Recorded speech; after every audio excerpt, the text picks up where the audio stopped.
Mike van Fraan's To Life with Love. It returns to the stage, and the acclaimed one-hander featuring Cape Talk host and seasoned actor John Maytham now finds an intimate home at the Societas Theatre. Directed by Josh Lindberg, the play invites audiences into the interior world of Thomas Michael, a man in his 60s, confronting illness and time, of course, as he sifts through the moments and memories, regrets, and even just the revelations of his life. And so on that note, we are joined virtually by the multi-award-winning playwright himself, Mike van Graan, to delve deep into the heart of this remarkable production. And so on that note, Michael, very good morning. Welcome to the show. Hey, thank you very much for having me. Mike, just for context's sake, if we're looking at the initial impetus that would have sparked the idea, led to the creation of To Life with Love, tell us about that journey, how you also approached writing a one-hander, perhaps how this added to the emotional turmoil, the political upheavals, obviously, that's also explored. Well, very interestingly, John Maytham and I landed up sitting next to each other at the Baxter Theatre one night, listening to a Derek Gripper concert. And he very jokingly said to me afterwards, "Hey, write me a one-person play. I need something to be on stage with." And, you know, after a couple of weeks, I kind of mulled over it a bit. And we are both in our 60s, kind of both have had health problems. John has been quite open about his heart attack, for example. And in 2023, October, I was diagnosed with early prostate cancer.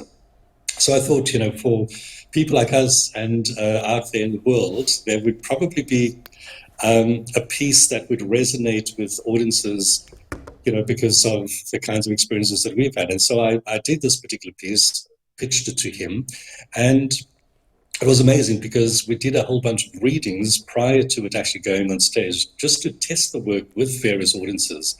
And it was really quite phenomenal to solicit feedback from audiences, all of whom said it dealt with the kinds of issues that everybody kind of needs to deal with and everybody kind of needs to embrace, because we tend to shy away from things that have to do with dread disease. We tend to shy away from things that have to do with end-of-life kind of decisions. And this piece basically puts that into the public domain.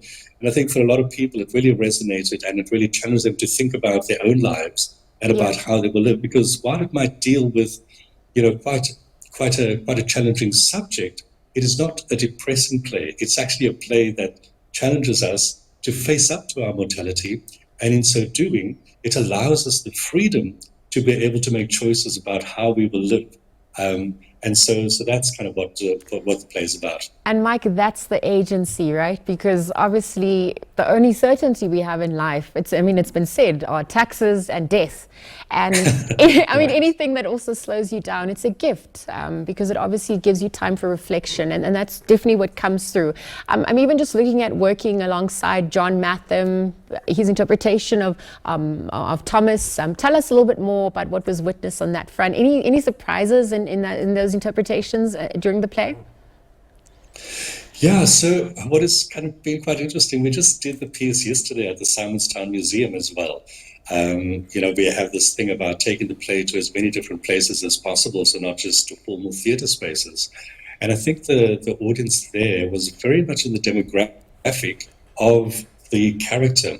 Those folk probably in their 60s, early 70s maybe. And I think that the way that people responded afterwards was very much about John's performance. So, you know, they kind of appreciated the script for what it was, but it was John's performance that really moved them. A lot of people come to see the show because of John Maytham. John Maytham has a huge footprint in the Western Cape because of him being on the 3 to 6 show on Cape Talk. And so they come to see him because they're all fascinated by this character whom they've never met, who they only hear off the radio. And now here he is performing. And suddenly, you know, they got to see this actor interpreting this character. And a lot of them actually think that it's his story because he internalizes that character so much. And I think that that's a testimony to his great acting skills. Well, absolutely. Wow. I'm even just looking at, back to that first point you made earlier on about how the play explores illness. It's also, a point of reflection as well.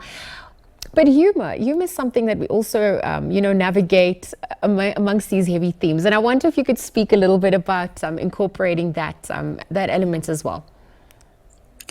Yeah, so obviously, there was my own kind of diagnosis, and that's probably the most autobiographical part of the piece. It maybe in about the 60-minute play, it might touch on about maybe 7, 8 minutes of that. But I also used two books that really were very informative in my writing this piece. There was Atul Gawunde's international bestseller, Being Mortal, and that kind of deals with aging.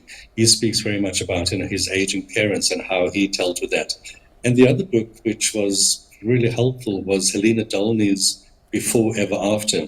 Helena Dolney was married to Joe Slovo, and she nursed him through the final years of his cancer diagnosis. And so I think that experience for her got her to write that book. And I think it's an amazing book because it really goes through in very practical detail the kinds of things that we as human beings need to be talking about and need to be facing up to.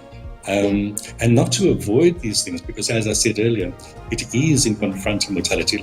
At the moment, I'm incredibly healthy, having had an early diagnosis, was able to go through a process called brachytherapy, and it's all clear. I go for 6 monthly checkups, and it's all, very clear, and doctors are incredibly happy. And so that, as I said, allows me the freedom just to make choices about how I will live.